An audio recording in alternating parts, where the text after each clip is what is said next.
Following the rainbows is a metaphor which describes the sales methodology we teach in SwagMatch. It's about uncovering pain and/or windfall opportunities when you engage in a potential sales situation. We call those rainbows. But it's also about going one step further and driving through the rainbow discovery to get a quantified business impact associated with either getting rid of the pain or capitalizing on the opportunity. We call those pots of gold. And then getting the customer to agree that the pot of gold is there for the taking. It's also about then presenting your solution in terms of features of that solution which ensure the customer will get to the pot of gold, and why that's true. That you continue to present and shape your solution until you know the customer believes it will deliver the pot of gold. Now, this segment is not about practicing those Green Beret skills, but rather our goals are to, number one, institute a pipeline review vernacular that allows us to track how effectively we are following the methodology and opportunities. Number two, have a forum where the team can help each other get better at following the rainbows. And number three, go through an opportunity review process to surface good potential scenario situations for future segments. Now, the course plan, first of all, there's going to be an introduction. What are the goals of the segment?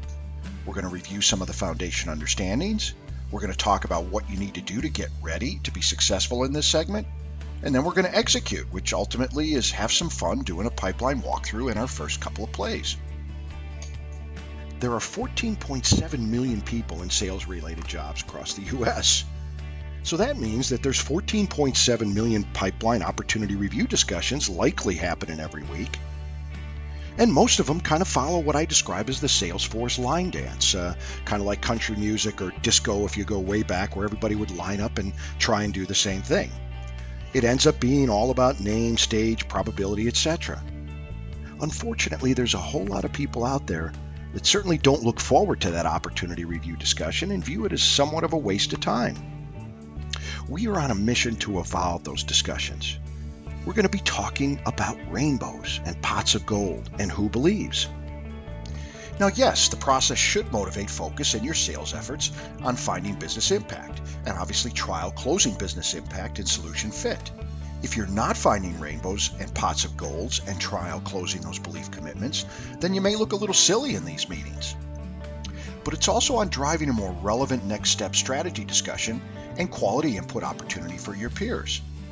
And finally, the more quickly I can get immersed in real situations and get a sense of how each of you approach understanding your pipeline position and strategizing next steps, the better the follow-on segments will be. So I really do want to understand in your hot opportunities what is the business impact, the solution you're proposing, and your next step strategy. Ideally, if we're successful going forward, your pipeline reviews will be very different from the ones you've been having to date, and we can have a lot more fun in the coming months role-playing various situations. So now let's focus in on some of the foundation understandings. First of all, following the rainbows is a skill that has you focus in your selling on finding business impact. What lies at the end of the rainbow? It's about great questioning skills. It's about not stopping when you find a rainbow, a pain or opportunity, but actually following it to its end, the business impact of reducing that pain or harvesting an opportunity in terms of dollars over a defined time period. And then it's about getting agreement from the client that the business impact opportunity is there. Show them that pot of gold and have them know how much it's in it. The other key skill is in your selling, you want to be focused on establishing you have products or services that will deliver that impact. So it's about the customer knowing the specific features, functionality, character of your solution offering, which ensures that business impact result. And it's about getting agreement from the client that your solution will deliver that business impact result. So going into every opportunity, you have to view it as not a potential deal unless you've defined a business impact your solution next step will help deliver, and someone on the customer side who believes that to be true. Both the business impact opportunity is there and you have a solution that will deliver it. Now, sometimes it's easy. If you're talking to a customer and their phone system is broke and it can't be fixed, well, obviously they need to do something. Sometimes it's hard. The phone system works and we have a support agreement with our vendor. The challenge to basically find the rainbow and quantify some business impact is going to be a little bit harder in that situation. And sometimes it's almost impossible. I mean, let's say the phone system works and I paid my brother-in-law's company for a 5-year support agreement. It may not be possible to find a business impact that's going to be relevant for that client. But every rainbow that you find has a business impact opportunity. It may not be enough to justify the next step you want to propose, but it's there. Wherever there is pain or a missed opportunity or an inefficiency, there's a pot of gold at the end of that rainbow. Now, business impact is defined as dollar impact for a business in taking its next step. So if the phone system is down and not repairable, there's no argument they need a new system. But that is not a business impact statement. What is the dollar impact to the business of not having a phone system for a defined period of time? The why behind a specific solution, or even from your company versus competitors, means it's worth quantifying the cost of that pain. But it doesn't stop there. What would be the impact of buying the wrong system? What would be the impact of having challenges in taking a next step, either a lack of quality in the product or in the project execution? What would be the impact of effectively having certain features that they don't have today? What would be the impact of buying under the best business model, or the impact of having future flexibility? Business impact shapes what they need, not just that they have a need. So now let's focus on getting ready. If you were to sit down with every active opportunity you're working on, how many rainbows would you be able to identify? Pain or windfall opportunities? How many of those rainbows have a quantified business impact, a pot of gold to find? In how many of those deals do you know versus hope the customer believes in X dollars of potential business impact associated with their decision? And then in how many of those opportunities do you know versus hope the customer believes that your solution will deliver that pot of gold? And it's okay if you don't have all the answers. That helps you define what the next step you need to take is in each opportunity. How do I get an answer or the right answer? Our goal in this segment is to shape your pipeline review process to focus on assessing position relative to the above and strategy relative to improving that position. Let's take an example. SBS is a power pyramid prospect. Here's how it should go. First of all, I'm going to talk about who is the client and who am I working with, what are the rainbows and what are they worth, what is the proposed solution and what is the cost, and what does the customer have to do as well in order for that solution to deliver the business impact. Why do they need to move forward now? And who in the account believes all of the above to be true? What are they still skeptical about? Because obviously they haven't made the decision. And what is your strategy to improve your position? So that in this example, this is how I would approach it. Hey team, SBS is on my forecast to buy a Power Pyramid program.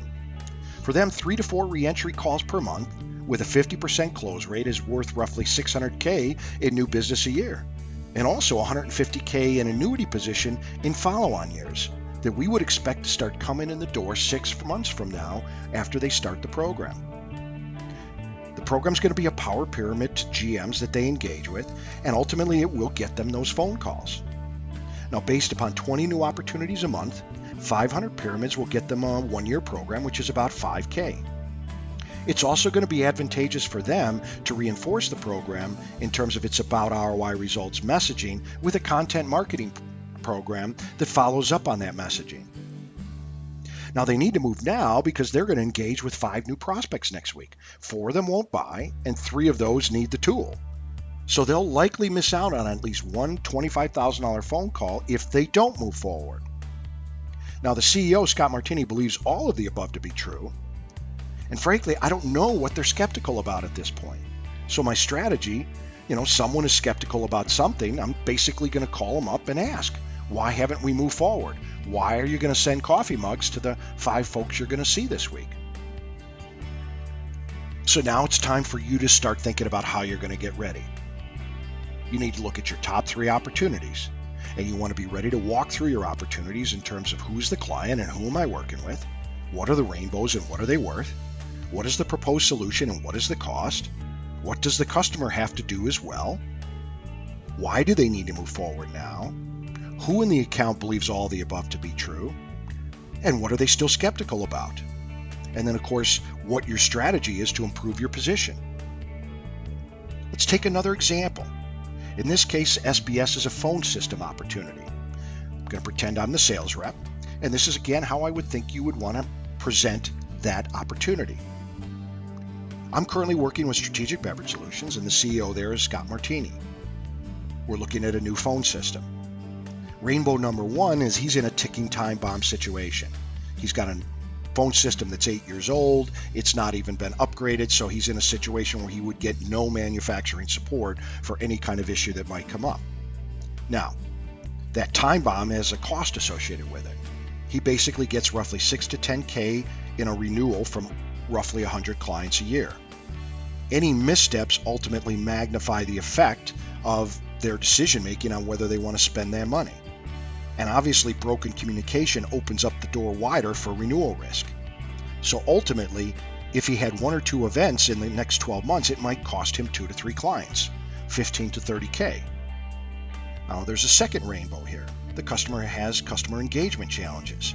They've got a call center, they've got no link to their CRM, and they have customer engagement skills issues as well. The CEO ends up engaging 4 to 5 times a week in situations, and it's roughly a 2-hour process to recon the situation and then engage with the customer. He's usually having to interrogate pretty aggressively inside his team to figure out what happened, and he's often missing data. The net effect of this is sales reps today are not really dropping names of customers in their sales effort. There's just too much risk that somebody at some point in time might be unhappy. And if we could drop customers without fear, close rates might go from 10 up to 20%. That would be roughly 2 more deals per month, about 50K. In addition, if we can get better information at the fingertips of the people that are engaging with customers, we project that there'd be 2 to 3 less CEO calls a week. And that's going to save us a considerable amount of CEO time as well as improve customer goodwill. Now, the solution behind this is the CRM link. Ultimately, we want to make sure that the folks in the call center have data at their fingertips in terms of the history of engagement with the client. We also want to turn on a call recording tracking feature and put a training program together to monitor those calls, pick them out, and go through a weekly review with the customer call center folks in how to better handle situations. The customer also needs to establish a hot list culture, which allows them to clearly flag on an immediate basis any customer situation that might not be worth name dropping at this point in time. So what are we proposing? An 18K support agreement with immediate upgrade and a tool assessment, as well as a 12K call center module. We're also going to refer them to a company by the name of Finding Winners for a call center training program. Now, right now, the CEO is 100% in agreement with the ticking time bomb ROI opportunity, and probably about 60% in agreement with the business development impact of going forward with the extra functionality from a call center perspective. Now, my strategy is I need to get buy-in from both the support team leader and the sales leader, so I'm planning a meeting with all 3 for next week to try and achieve that objective. So now let's go through the feedback process that might come based upon my explanation of that opportunity. We actually played this scenario in the team development program, and I got some pretty good feedback. Number 1, I may have missed a rainbow on the failure event. What about opportunities that are either missed or stalled because a prospect calls in and no one gets back to them? What kind of recovery cost is there for customer goodwill loss? You don't lose the contract, but you do lose goodwill. Also, maybe there's a cost associated with fixing the system in those events. How will the repair happen? What blocks and costs associated with getting through those blocks? And what could happen if they're in a situation where they have to make a new system decision in a rush? They could get the wrong system because they don't have enough time to evaluate. It could be poorly implemented because it's rushed. In addition, I didn't really quantify the CEO customer call business impact. I spotlighted the pain, but not the business impact. So if it takes 2 hours per call in terms of prep, execution, and follow-up, that's a time loss. So that's 8 to 10 hours per week. Now, maybe we can't quantify that cost in terms of salary, but I would ask the CEO, what would you do with 8 to 10 hours more per week of time? Play golf? Have a Sunday with your kids? Get more involved in the top 5 opportunities that you're working on the sales side? Maybe go after strategic partners? And the other interesting feedback I got, and of course I learned, was there were a couple of modules that I didn't talk about at all. And perhaps those modules potentially could be applicable in this situation and add some incremental pots of gold to the process. Now, that's an example of how we want to be able to be going through opportunities. Now, you also need to get ready to share. First of all, everyone, as you're sitting in the session, you need to be listening, because I'm going to need you to be ready to question business impact projections and the customer believes assumptions. I need you to be ready to share ideas on what you could do to go back after a missing position, or deal with a blocking issue, or go down a different solution path. Part of the benefit of this change in pipeline review strategy is going to be an improvement in our ability to help each other and share ideas. So how will we go forward? Ultimately, in all pipeline forecast reviews, you're going to start with the answers to the questions. In all deal strategy discussions, you're going to start with the answers to the question. And I also want you to really try in every sales engagement going forward to take that extra step when you spot a rainbow and follow it ultimately to defining what the pot of gold looks like, and get the customer to acknowledge it and agree that that is true. So the other key thing you need to do to get ready is to start thinking about the customer loves us stories that you use in your selling efforts to try and make key points.